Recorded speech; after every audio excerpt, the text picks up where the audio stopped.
آپ صلی اللہ علیہ وسلم کا طریقہ مبارک تھا کہ آپ ذوالحجہ کے پہلے 9 دنوں میں روزے کا اہتمام کیا کرتے، اور خصوصاً عرفے کا روزہ، جس کے بارے میں سوال کیا گیا کہ عرفے کے روزے کا ثواب کتنا ہے، تو آپ نے فرمایا یکفر السنۃ الماضیہ والباقیہ، ایک پچھلے سال کے گناہ، ایک جو سال گزر رہا ہے، ان 2 سالوں کے گناہ اللہ معاف کر دیتے ہیں۔ تو آپ کوشش کیجیے کہ پہلے 9 دن کا روزہ رکھیں، نہیں تو عرفے کا روزہ، 9 ذی الحجہ کا روزہ ضرور رکھیں۔ یہاں کچھ ساتھی سوال کر لیں گے، بہتر یہ ہے کہ ابھی ان کی خدمت میں گزارش کر دی جائے۔ اچھا جی، عرفے کا روزہ پھر کس تاریخ کو رکھیں؟ عرفے میں تو جب حاجی جائیں گے تو ہماری 8 تاریخ ہوگی، تو آپ نے 9 کیوں کہہ دیا؟ حاجی جب حج کرنے جاتے ہیں عرفے میں ہوتے ہیں، حاجی تو نہیں نا روزہ رکھتے، کون رکھتے ہیں جی؟ غیر حاجی۔ اب تو آپ کال کرتے ہیں، سسٹم آگے اللہ نے دے دیے تو پتہ چل جاتا ہے چاند نکلا۔ 200 سال پہلے کس کو پتا تھا کہ سعودیہ میں چاند نکلا کہ نکلا؟ پتا تھا؟ بولیے نہیں پتا تھا۔ اب بھی آپ گوگل پہ جائیے، جہاں آئی ٹی کے سمجھدار لوگ بیٹھے ہیں، گوگل پہ جا کے 4 انگلیاں گھمائیے، آپ کو پتا چلے گا کہ اگر عرفے سے مراد وہ دن ہے جب حاجی عرفے میں ہوتے ہیں، تو بعض ملکوں میں تو اس دن عید ہوتی ہے، وہ کیا کریں؟ وہ کیا کریں گے؟ اور عید کے دن روزہ رکھنا حرام ہے۔ تو آئیے فطرت کے قانون کی طرف۔ وہ کیا ہے کہ حاجی وہاں بھی جاتے ہیں عرفے میں تو 9 ذی الحجہ کو جاتے ہیں، ایسا ہی ہے۔ اور حدیث کے الفاظ کیا ہے؟ سئل عن صوم یوم عرفہ، یوم عرفہ، اس کے بارے میں روزہ اگر رکھا جائے تو کتنا ثواب ہے، 2 سال کے گناہ معاف ہوں۔ یاد رہے گا؟ آپ کوشش کریں کہ گوگل سے نکال کے دے دیجئے۔ یہ ملک جو ہے یا نیوزی لینڈ اور دیگر 11 گھنٹے وہ آگے ہیں، اس وقت عید پڑھ رہے ہوں گے، تو ان کو آپ کیسے پابند بنائیں گے کہ وہ جو ہے وہ عید کے دن بھی روزہ رکھے؟ اور ویسے بھی حکم یہ ہے کہ آپ چاند دیکھ کے روزہ رکھیں اور چاند دیکھ کے عید منائیں، جیسا کہ رمضان میں اور عید الفطر میں ہوتا ہے۔ تو ہمیں اپنے اپنے مطلع کے مطابق ہی اپنے عید منانی چاہیے، اور یہ دور کی بات نہیں ہے۔ کیسے شام کے اندر سے صحابہ آئے، مدینہ پہنچے، شام اور مدینہ کا کتنا فاصلہ، وہاں اس کی روشنی میں تربیت اور تزکیہ کرنے کے لیے کائنات کی سب سے اعلیٰ ہستی محمد الرسول اللہ کو ہادی و مرشد بنایا۔ جن ہستیوں نے رسول اللہ صلی اللہ علیہ وسلم کی صحبت کو پسند کیا، ان سے تربیت حاصل کی، قیامت کی دیواروں تک اللہ ذوالجلال نے انہیں نمونہ بنا دیا، بلکہ ان کے ایمان کو ایمان والوں کے لیے میزان اور مقیاس قرار دیا۔ آخر وہ کون سا راز ہے کہ صحابہ کرام کو اتنا بڑا مقام نصیب ہو گیا؟ ان رازوں میں سے ایک راز یہ تھا کہ رسول اللہ صلی اللہ علیہ وسلم نے ان کی تربیت اور تزکیہ کرتے وقت یہ بات ان کے دل و دماغ میں ڈال دی تھی، جس کو وہ ساری زندگی پختہ رکھے ہوئے تھے، کہ اللہ کے فیصلوں پر ایمان بھی لانا ہے اور اس پر اطمینان کا اظہار بھی کرنا ہے اور خوش بھی ہونا ہے۔ تقدیر جو اللہ جلال کا فیصلہ ہے، اس کے بارے میں کسی قسم کی پریشانی کا اظہار نہیں کرنا۔ تقدیر کیا ہے، اس کی کون سی اقسام ہیں، اس پر ایمان لانے سے انسان کے ایمان پر کیا اثرات مرتب ہوتے ہیں، اور تقدیر کا انکار کرنے سے اس کی دنیا اور آخرت میں کون کون سے نقصانات مرتب ہوتے ہیں۔ اور 5واں نقطہ، مجھے اور آپ کو اس کے متعلق کیا کرنا چاہیے۔ یہی 5 نقاط آج کے اس خطبے کا محور اور مرکز ہوں گے۔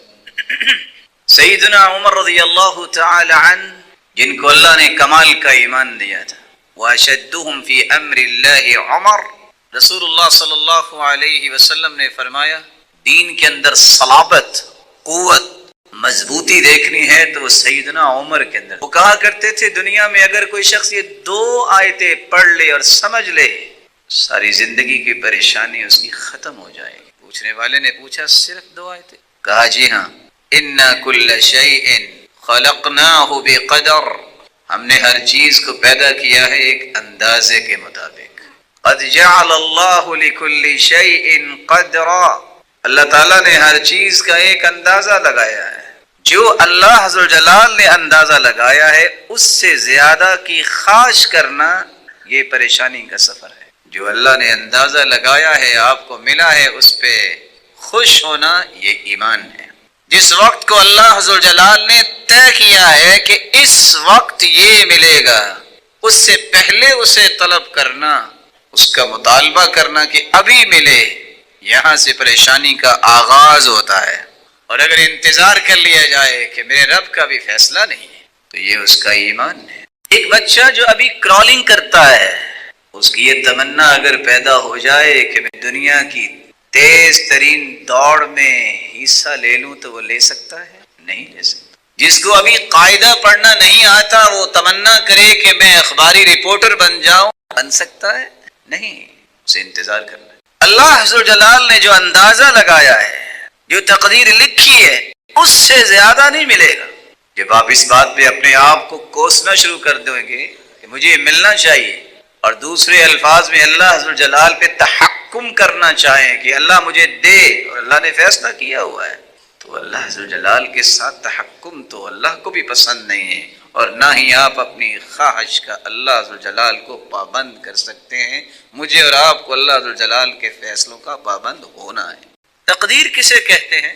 یہ قدر یقدر سے ہے، جس کا مطلب ہے کسی چیز پر قادر ہونا، معاملے کی تدبیر کرنا، کسی چیز کو معین کرنا، اللہ عز و جلال کا فیصلہ۔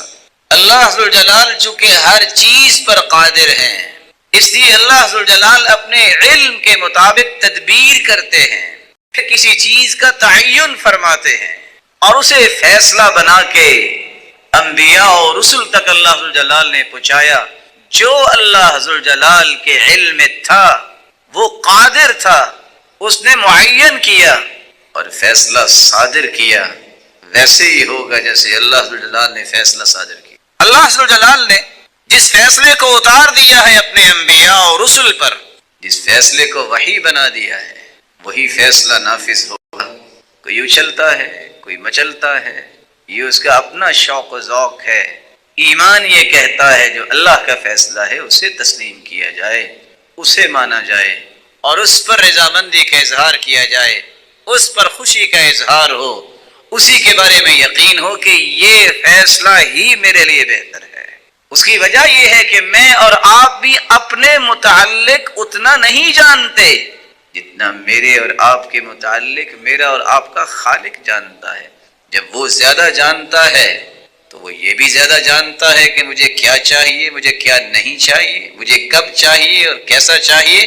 اس سے بڑی تدبیر تو میری عقل سفر ہی نہیں کر سکتی جو اللہ عز و جلال تدبیریں فرماتے۔ امام نووی رحمۃ اللہ علیہ فرمایا کرتے تھے، وَاعْلَمْ أَنَّ مَذْهَبَ أَهْلِ الْحَقِّ إِثْبَاتُ الْقَدْرِ، حق والوں کا مذہب یہ ہے کہ اللہ کی تقدیر ہے، اللہ کا فیصلہ ہے۔ اور جبریل امین نے آ کے سوال کیا تھا ایمان کیا ہے، تو رسول اللہ صلی اللہ علیہ وسلم نے ایمان کے 6 ارکان کا تذکرہ کیا تھا۔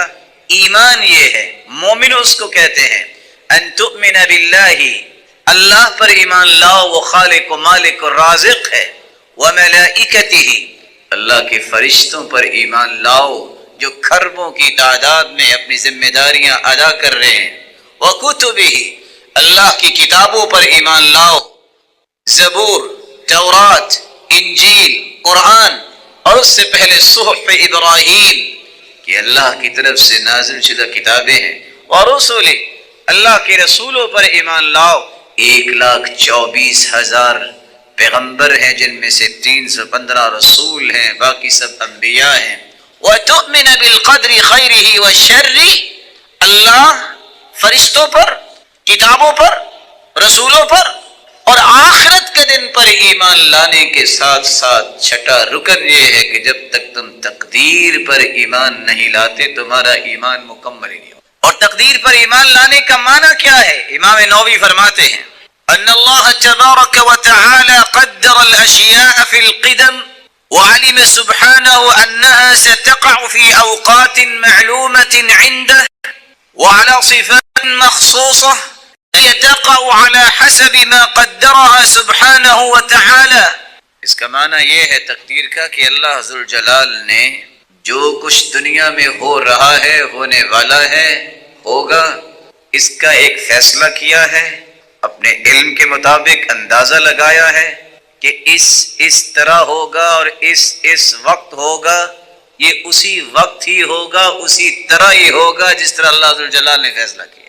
یہ ہے تقدیر کا معنی. اس لیے عبداللہ ابن مسعود رضی اللہ تعالی عنہ بیان کرتے ہیں رسول اللہ صلی اللہ علیہ وسلم نے فرمایا لن يذوق الرجل طعم الایمان، ایمان کی لذت و حلاوت و مٹھاس اس وقت تک کسی انسان کو نصیب ہی نہیں ہوتی جب تک اس کا 3 چیزوں پر ایمان نہیں ہو جاتا.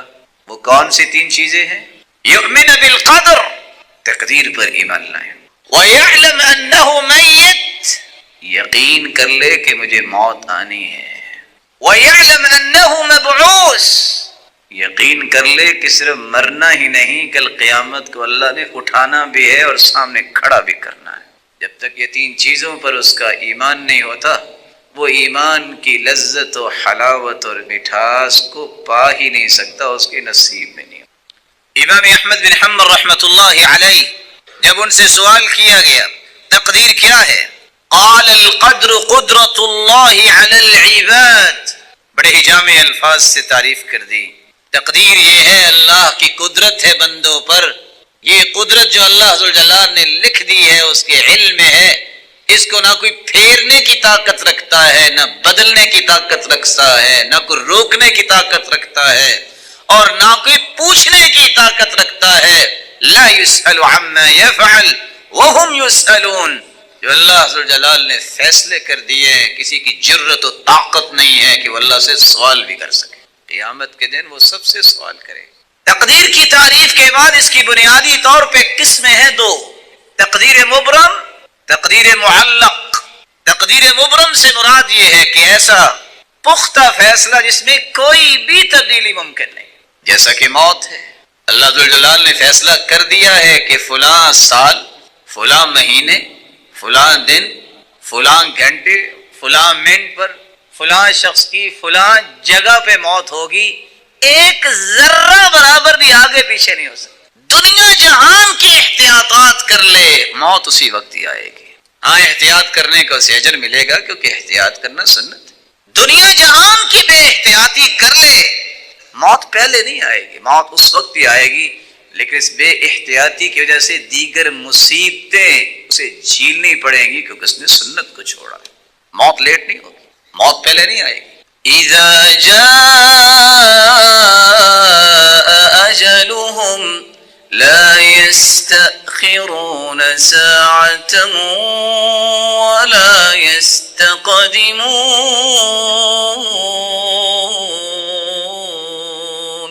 موت جب آ جائے ایک لمحہ بھی پہلے اور ایک لمحہ بھی بعد میں نہیں، اس مقررہ وقت پہ آئے گی، اس پہ کوئی تبدیلی نہیں. یہ تقدیر مبرم ہے.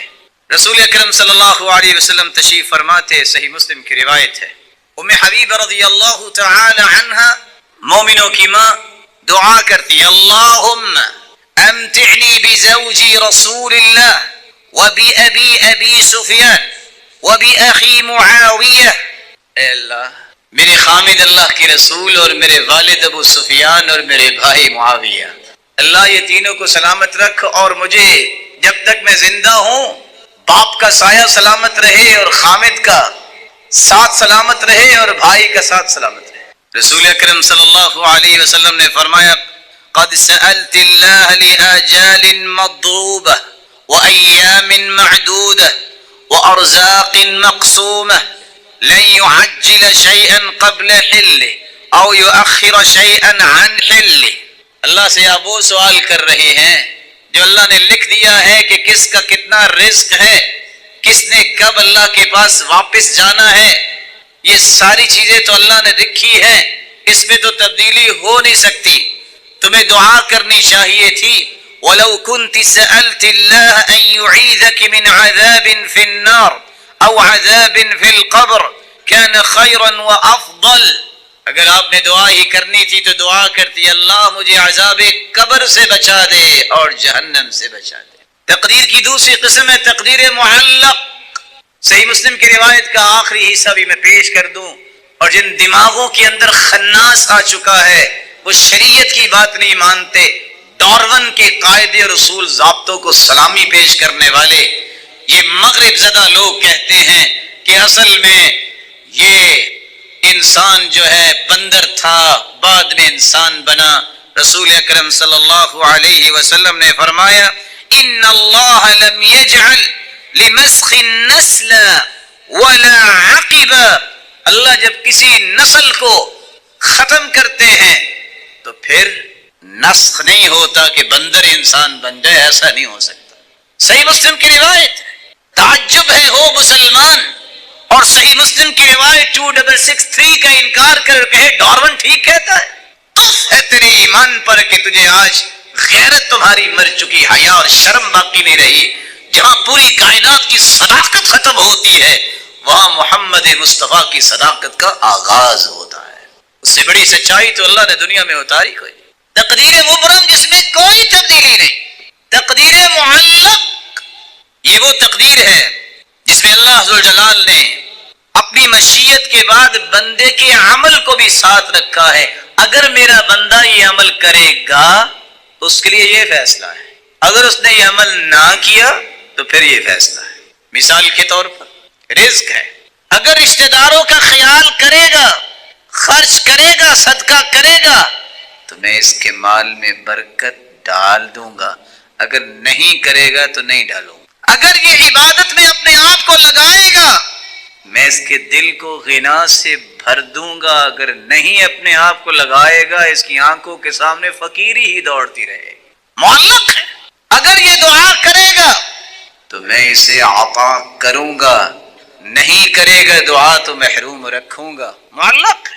لا يبدل التقدیر الا الدعاء الا بالدعاء، تقدیر کو دعا بدل سکتی ہے، وہ بھی اللہ نے لکھی ہوگی۔ حدیث کے الفاظ ہیں لا یغنی حذر من قدر، جتنی چاہو احتیاط کر لو تقدیر نہیں بدلے گی۔ کیا ہوگا؟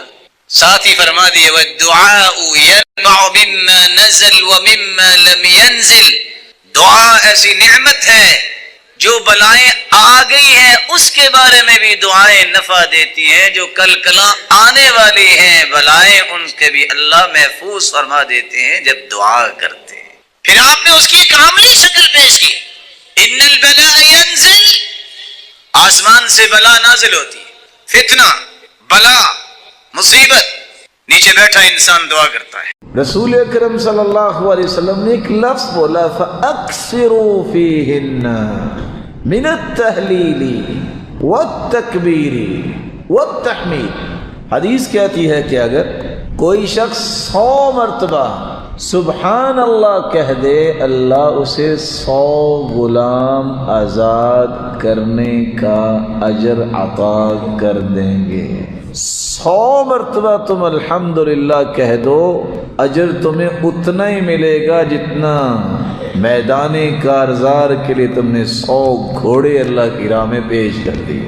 حدیث کہتی ہے اللہ اکبر 100 مرتبہ پڑھ لو گے، اللہ ساز و سامان سے لدے ہوئے 100 اونٹ اللہ کی راہ میں پیش کیے جانے پر جو اجر ملتا ہے اللہ اتنا اجر عطا کرتا ہے۔